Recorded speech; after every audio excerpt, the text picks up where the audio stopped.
तो साधना चुनक ऋषि ने ऐसे ही वो खिचड़ी ज्ञान से साधना की, उससे सिद्धियां आ जाती हैं, एटम बम बन जाते हैं। और उसका रिमोट काल के पास होता है, मन ये काल है और उसके हाथ में उसका वो रिमोट है, तो उससे काल इनको नचाता रहता है। कई वर्षों तक घोर तप करके उसने इतनी साधना की कि उसके सामने कोई भी रुकने वाला सिद्ध पुरुष नहीं था, सबको पता था। एक मानधाता नाम के चक्रवर्ती यानी पूरी पृथ्वी के शासक थे। उदय अस्त में उसका शासन राज्य था। वो प्रत्येक 2-4-10 वर्ष में ये देखता है कि मेरे शासन काल में कोई मेरा जो अधीन राजा है कोई सिर तक नहीं उठा लिया उसने, मेरी उस किसी ने पराधीनता अस्वीकार तो नहीं है। इसलिए वो अपना एक घोड़ा छोड़ता था और उसके गले में ये लिख दिया जाता था कि जिसको मानधाता राजा की पराधीनता स्वीकार नहीं है, इस घोड़े को बांध ले और युद्ध के लिए तैयार हो जा। राजा के पास 72 करोड़ सेना है, उसकी पूरी नीचे वह ताकत भी लिख दी जाती थी। तो वो घोड़ा पूरी पृथ्वी पर घूमकर वापस आ गया। जब भी चणक ऋषि ने देखा उसकी झोपड़ी के आगे से गया, वापस आया जब भी उसने देखा कि क्या बात है, इस घोड़े पर कोई आदमी को नहीं बैठा। चुनक ऋषि ने उन सैनिकों से पूछा, भी सैनिकों इस घोड़े पर सवार क्यों नहीं है, ये खाली चल रहा है। कहने लगे मानदाता चक्रवर्ती राजा का ये घोड़ा, इस पर कोई नहीं बैठ सकता और ये इसलिए खाली भेज रखा है, इसके गले में लिखा हुआ है। ये सारी व्यवस्था बताई कि जो इसको पकड़ लेगा तो उसको युद्ध करना पड़ेगा राजा के साथ। तो किसी पृथ्वी पर किसी ने नहीं पकड़ा। ऋषि ने पूछा कि क्या किसी ने राजा ने इसके युद्ध नहीं होता। सैनिक बोले, किसकी माँ ने दूध पिलाया है जो हमारे राजा से युद्ध करे। हमारे राजा के पास 72 अक्षौणी सेना है। अब देख काल के जाल, भगत आदमी भक्ति करे था, अपना पड़ा रहता कोठड़ी में, क्यों बकवाद भाई। अब वो काल टेकन ना देता, अंगा पाक गया।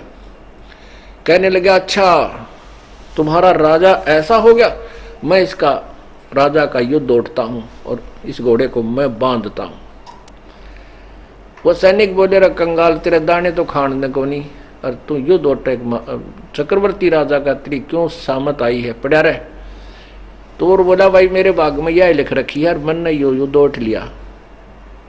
कह दे तेरे राजा को जाकर कह दो।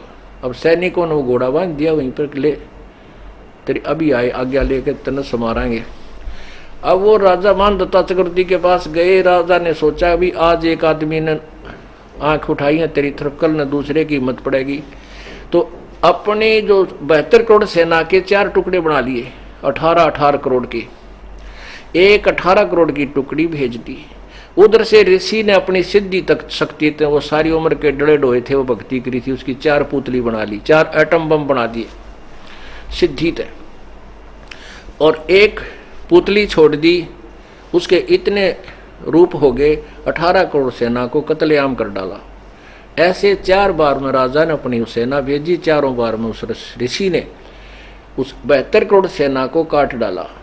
अब पुण्यात्माओं, आपके पास लठ है, लठ से मानस मार दे तो भी दोषी, गोली से मार दे तो भी अपराधी, और उनके पास ये वचन शक्ति के हथियार थे, उन्होंने अपनी सिद्धि से वो मार डाले, तो वो चणक ऋषि महादोषी।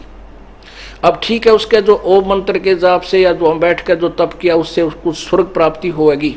अभी पूर्ण परमात्मा की साधना के अतिरिक्त जिन भी ब्रह्म परब्रह्म या नीचे के देवताओं की साधना की जाती है, उसमें दोनों लाभ, दोनों ही फल मिलते हैं, पुण्य भी और पाप भी, दोनों लिखे जाते हैं। अब उस चुनक ऋषि के बैड अकाउंट में पापों में 72 करोड़ सेना की हत्या लिख दी गई।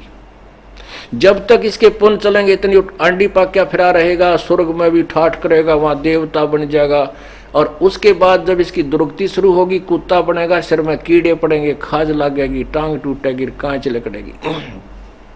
और जो सैनिक मारे थे इसके अंदर जो कीड़े पड़ के इसके सिर में चूट चूट कर खाएंगे। पुण्यात्माओं, इसलिए गीता के जी के अध्याय नंबर 7 के मंत्र नंबर 18 में कहा है कि मेरे वाली साधना भी अनुत्तम है, क्योंकि इसे मोक्ष नहीं है। और उधर से वो सारी पृथ्वी का शासक बनकर अंडी पाक रहा था, चक्रवर्ती राजा मानधाता, उसकी विरानवाटी हुई, 1 मिनट में वो खत्म हुआ और कितने गधे की जू नहीं पाओगा। मन तू बस रे, सुख सुख के सागर बस रे भाई, और न ऐसा जस रे। मन तू सुख के सागर बस रे भाई, और न ऐसा जस रे। भाई उदय अस्त बीच चक्कर चले थे, ऐसी जन ठकुराई। उदय अस्त बीच चक्कर चले थे, ऐसी जन ठकुराई।